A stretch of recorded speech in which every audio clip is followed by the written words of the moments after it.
a group we've put together. Let me introduce them in no particular order. We'll start with she's a star of film, TV, radio. There's Gayle Bass right there. All right. My girl. Former Arizona Congressman Matt Salmon joins us in one of the hot seats. And retired colonel of the Arizona Department of Public Safety, Frank Milstead, is with us. It's All on right. now. Is it on? All right. You there, Colonel Frank? I am. Thank you for having everyone's me. up and running. Can we get started? And you having a background in law enforcement, I figured you could chime in on this. Okay. We have the Trump administration closing down the federal investigation, the DOJ investigation in the Phoenix Police Department for civil rights violations. Do we trust, and can we trust the police to police themselves? So I think if you look what the mayor said and what's come out of the two associations, unions for the sergeants and for the officers, I think you can. I also think if you look at historically what happened when we would take bad conduct from police officers, and there's always a knucklehead that does something wrong. So and we took them before a board of civilians. They were always actually much more lenient on officers' misconduct than we were internally. And again, that changes with the leadership that's there. Sure. But no, I think that if you look at Phoenix, Mesa, Tucson, these major city police departments that are part of a group called Major City Chiefs, and you put them in with the other 69 agencies that are among them, the leadership of those agencies want to have the trust of their communities they represent, because without community trust, you are completely powerless. You can't raise money to build buildings. You can't buy cars. You can't hire people. So without public trust, public sentiment, almost nothing is possible in a police department. So the leadership of those agencies do not want those people there that erode public trust. I trust the government closest to the people. This is in local government. Yes, far more than I do the federal government. Okay. And as Colonel Milstead said, I've seen that process in play, and he's exactly right. The folks within the police departments themselves are a lot harder on them than anybody else is going to be. After all is said and done, we want safe streets. Sure. And when they were under the jurisdiction or under the aura of the federal government, they were having all kinds of problems hiring police and keeping them. And for me, I think we've got to get back to local control and safe streets. Can we acknowledge that there have been some? Yeah. And I don't know. Were they just completely abnormal? I witnessed with my own eyes. I mean, the camera doesn't lie.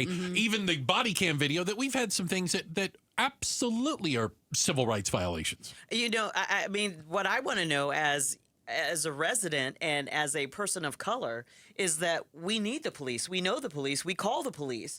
But we want to know that if somebody does something bad, that there will be consequences. Because I do know as a journalist, police are harder on themselves than the public is, because civilian boards are filled with people who say, well, nothing they do is wrong.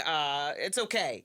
And the thing of it is how do we make that connection between these officers who are accused of doing something, they turn off their body cam, something bad happens. How do we know that something will be done instead of them just getting a slap on the hand? If something needs to be done, how do you instill that trust between the community and police? So I think there's a couple of things to that question, and one of them is to be incredibly transparent and to be incredibly communicative with your community.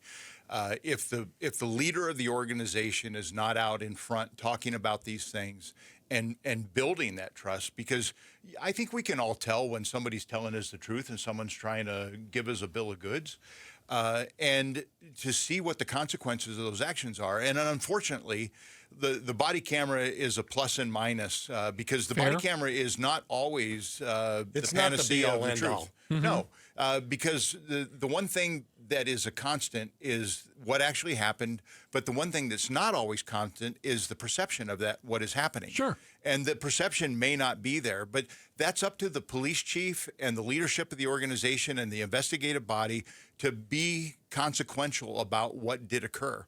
I guess my concern, Colonel Frank, is, and we had this happen recently, that when the acting police chief came down and suspended some officers, you had the unions and everybody else, crying foul. And it's like, oh, well, all of us kind of saw what happened and thought, it's not the way we would expect police officers to act. Right. And so that's where my concern comes from. No, and I think that's always going to be there. That's got give and take. But again, it's up to those bodies to communicate why they feel that way and to take the time to sit with you guys in a news studio or to have a meeting with the editorial board and to talk to local agencies that do media and do response so you can explain to them what you saw. And again, I can tell you, because I did 36 years both in leadership and as a street cop, that there's always something that goes wrong. But I've watched videos and didn't like them at all. And I've watched videos and not liked them on either side. Sure. And I had these conversations with Michael Sullivan when he was the chief. And I said, hey, look, this is something you need to think about. But the one thing that you have to do as leadership of the organization is to let the investigative process take its track and then relate that back. But the other thing, too, and I remember when I was working for the governor, and I would call the governor in the middle of the night and I would tell him something. And I said, boss, let me give you the best bad piece of information I have. Because I knew by morning, by the time that we spent some time with this, that this story was going to change. It's a living document. It's a living thing that happens. The whole investigation evolves. So let it evolve and don't be steadfast on this is what it is and this is what it'll always be. Is it because we just want everything instantly? We want not only do we want answers, but we want solutions Police immediately? investigations do not run at the speed of Twitter. Or a Law and Order episode. Or a Law and Order Because episode, we are a microwave generation, and we have this news cycle that constantly has to be fed. And back in the day, if you think about what happened with Rodney King, Sure. and you think about the news cycle now, it would be completely different. I think the way we would talk about it would be different. Because that was the only thing going on, and we didn't have like these news cycles where it was like, well, we got another hour to fill at 2 a.m. What are we going to be outraged about now? Let's talk about the plane. Right. That is, if you look at the schedule, we'll talk about your bribe next. Concern yourself not. I have never been bribed or attempted to bribe, just for the record. So this strikes me, and again, I say it to not only former Congressman Salmon, but also to Colonel Milstead, who involved in law enforcement. Is this just strictly political? Is this the Trump administration saying we love cops and therefore we're not going to investigate cops? I don't think you should be naive. I think he's made it very clear that he wants the military and law enforcement to be able to hire and retain people. So I think that has something to do with it. But I think the fact that, look, you have a Democratic mayor who has said, look, I think that we can work through this, and we are working through it. You have two separate unions from the police department that's saying, hey, we've done this and that.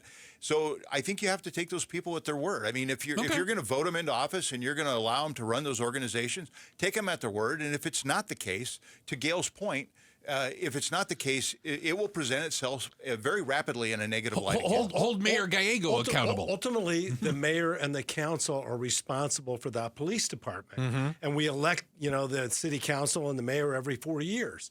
And they're right here.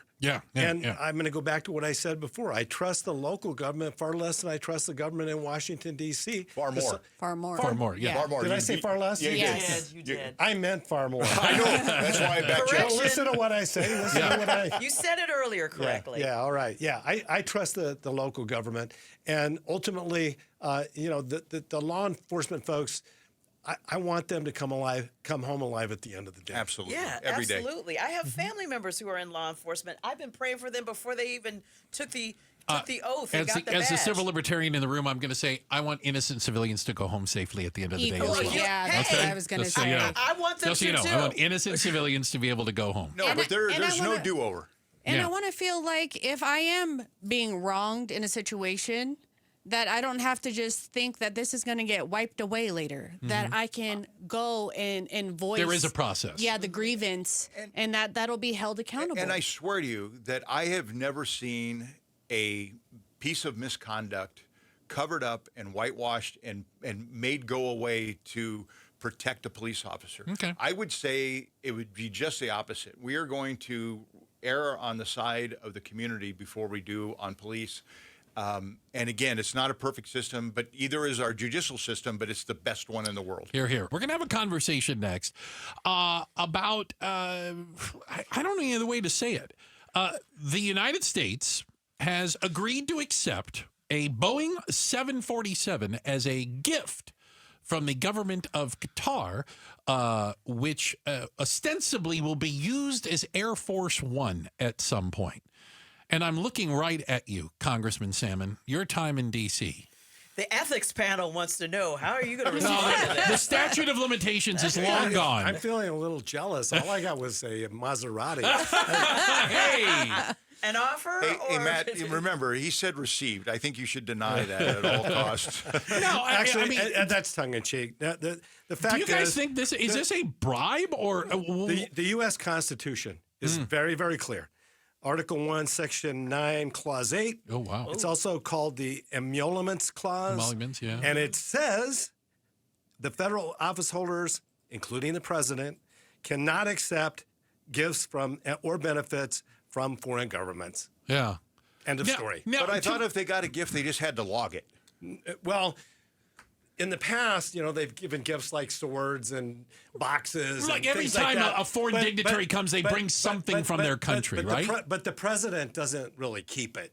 They actually, put it into A garage near their Corvette. exactly near their Corvette, Maserati. So here's the problem I have with But the this. fact is, the optics of this are horrible. Besides the fact that the Constitution clearly bars this from happening, the other point that I'd like to raise, No, please. though, is all of the time and money and expense that's going to be required to bring that Yes. thing up to snuff to make sure that it doesn't have any bugs in it. And Oh, when it I'm does. saying bugs, I'm saying, to find out. It's full espionage. it's full of stuff right now. you- Guaranteed. That's what I was going to say. What do you make of these like Trojan horse memes? I don't trust it. I don't trust anything from Qatar where it hasn't been built by Boeing, built here, created here. Like if the parts are made in Vietnam or wherever, that's the supply chain. But the fact that that plane has not been completely under our control, then we've got to retrofit it, and then it's going to cost us a ton to retrofit it, and Billions. Which and doesn't then- seem very efficient. And then it's going to go to the library, or has he backed off of that? No, I think it goes to the Air Force. As members of Congress, Yeah. we were forbidden to actually even get a dinner from anybody. Seriously. Yeah. Well, You wait a can- minute. Well, you- I thought that's what lobbyists No, did. No, you can't. In fact, if you're invited to a function, This is why Matt is not a millionaire, just for the Yeah. record. This is disappointing to find out. if you're And if show me you're- that stock portfolio, by the please. way, too. if you're invited to a function, Okay. it has to be everybody was invited. Or nobody was invited. The point that I'm trying to say is that you can't go to ball games. You can't Take Super Bowl tickets. you can't take Super Bowl tickets. Can't go to a billionaire ranch. Right, you cannot go to a billionaire ranch.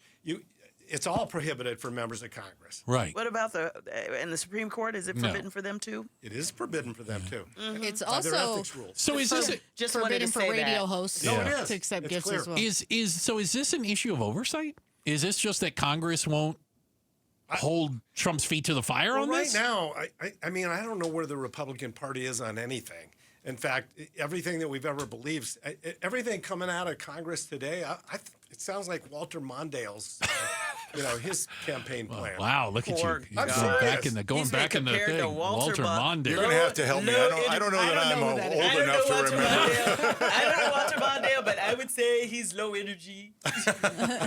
Is it? From what I understand, it will take years to properly make this plane work, unless Trump tells them, "No, I want it right now." If he does that, he's crazy. Yeah, But why should we spend that money on that plane? That part. because there are two Yes. Air Force Ones that are currently being built. Yes, exactly. By Boeing. Again, they are in the middle of we- production. We shouldn't be tailoring the rules and regulations that all elected officials have to live under for one guy. Do you think it should be the Qatar same. expects anything in return for a $400 million plane? Oh, no, they're doing it out of the goodness of their heart. Look, let me say this. As a woman, no gift is ever free. That's one thing that we know. That's why when we there's go no to such dinner thing and as I free. pay, Yeah. it's good night. Nothing's ever Yes. free. Colonel Frank? I got nothing to say on that one. Okay. There's no way that anything that I would mention at this point would be good for Frank Milstead. Fair enough. And I don't know, we just met, but I have a professed love for Gayle, and I don't want to get in the middle of that. No, nor should you. We are inside the War Room right now. Gayle Bass, Matt Sam, and Frank Milstead having a conversation along with La Lastasia joining us right now. Try to keep it under wraps, Well, kids. Frank Milstead is throwing shade at this congressman over here. I'm just saying, former congressman. We need the mics on during the break, I think. It's a whole nother show. Former honorable. Thankfully, the Oh, you're honorable because you were elected. I love you, Matt Sam. the video isn't running it's during the honorable break that you either. were elected. You get to be honorable forever. And I consider Matt a friend. I just want to every now and then have some fun. Fair enough. I think if We're going to talk about fun, something what's the serious, point? kids. All right. Yeah. It came out this week that former President Biden is battling an aggressive stage 4 prostate cancer. And there's also a new book that came out this week. Coincidentally, I certainly don't think it was timed that way, that talks a lot about his cognitive decline during his presidency. And Is that the Jake Tapper book? it's Yes. called Original Sin. I was right there on the tip of my What an tongue. Thank you. outrage. But let's talk a little bit about the cancer diagnosis combined with the cognitive decline, the allegations of it, which I think are pretty obvious to all of us. Do we have an expectation? Should the American public know from an independent doctor the health of the president? Is that too much to ask? You know what? Having served there in the belly of the beast, I think that given especially how much power the president is taking these days, I think we have a right to know if the president is healthy and sound of mind and body. I think that's fair. But on the prostate cancer thing, and I know he's taking a lot of hits, I also was diagnosed with stage 3 prostate cancer. Stage 3. How long ago was this for you? 2 years. Okay. And 2 years cancer-free. Congratulations. And I ended up having the surgery Okay. at the Mayo Clinic, and everything's turned out really well. You're not out of the woods, anymore. They say at least 5 years before you can go around and start popping the champagne bottles. But so you have firsthand knowledge of exactly what they're going But I through. will tell you that the PSA is not the be-all, end-all. Because it came out that he had not had tests done recently. President Biden, had not had tests done recently. Now, I've had PSA tests done every year, and my PSA always fell within the normal numbers, even when I had cancer. Really? Yeah, as a matter of fact. Was it every year prior to your Every year prior diagnosis? to, I had it religiously since I turned 50. Got it. Okay. I had PSA exams just with my health, my yearly health exams, and it was always under 4. Mm-hmm. And my brother was diagnosed with prostate cancer. He's 9 years older than me, and he said, "Matt, I want you to go into the doctor, and even if they tell you it's normal, I want you to ask for an MRI." So I went in, and after having a normal test and the digital exam, which is not very fun, but everything was normal. Everything was normal. Really? Yeah. Wow. And I asked for an MRI, and the doctor said, "You know what, Matt, you don't need an MRI." I said, "Look, my brother just diagnosed We have a with family prostate history, cancer. yeah. Sure. I want an MRI." They said, "Well, insurance probably won't cover it because you're normal." I said, "So what? I'll pay for it then." So I went and had the MRI. The doctor comes in with a really chagrin look on his face, and he says, "It looks very suspicious. We need to do a biopsy." Wow. And I ended up having stage 3 prostate cancer. And almost completely undetected is what you're saying. Yeah, almost completely undetected. And the more and more I've looked at it, I mean, the PSA is not the fail-safe that people think Understood. it is. I still would recommend that every male get it because it makes sense. But the fact is that the health advisory folks for the United States are saying that if you're over 70, you shouldn't get the PSA. Ooh. Okay. Wow. Well, let me just add this. Please. Mr. Bass, my dad, turns 91 on August the 2nd. Yes. And let me tell you, for 5 years, I harangued him, get the test done, get the test done, get the test done. he finally got the test done, and they found out, this was back in his 60s, they found out that he had prostate cancer. Really? Yes, he did. And so I am happy that I harangued him for 5 years to get it done. God bless you for that. And so, and if you haven't had your colonoscopy, because Frank Milstead is getting one of those too, do not give me the excuse that you don't want to do it. It's uncomfortable, because my sister did it after I got one. She's like, well, Gayle got it done. She got one. She hadn't ever had one. She was 60, and they discovered she had colon cancer. Wow. So do not tell me you don't want to do it because you're afraid of what's going to find out, because when your friends and your family has to take care of you because you were too lazy to go poop really loosely for 2 days, where you could take a sick day that you haven't taken in 5 years to find out that you're not sick, then do it. Just do it. I'm sick of people getting cancer. We have a friend battling cancer. Yes, we do. If she could have prevented it, she would have. She was healthy like that. If you have that kind of coverage, do not give me the excuse you're too scared. Well, okay, so is there a failure? I go ahead. actually had a colonoscopy and an endoscopy at the same time. Okay. Actually, during the same, they put me out. Procedure, yeah. And right before I went out, I told the doctor, I said, if I wake up with a really bad taste in my mouth, I'm going to be really pissed off. Here we go. Oh my goodness. Oops. You know, Wrong way. Let me clarify Gail's Colonel Frank. her proclamation. Yes, Colonel Frank. Tomorrow is my colonoscopy. Literally? Yeah, literally tomorrow. I was wondering where that came from. that's I where was it came like, from. oh. So sorry. I tell her intimate details so she can tell the rest of the world. Yeah. Well, he told his. So sweet dreams. But look, back Was then, this have anything to do with the President Biden's diagnosis, or I just had normal? this has been for 4 Oh, months. okay. No, there has been a whole series of little things. But back to Matt's point about the prostate, and this is way more information than anybody needs about Frank Milstead. My PSA has always been high. And so I've had it biopsied twice, negative. I had an MRI done, negative.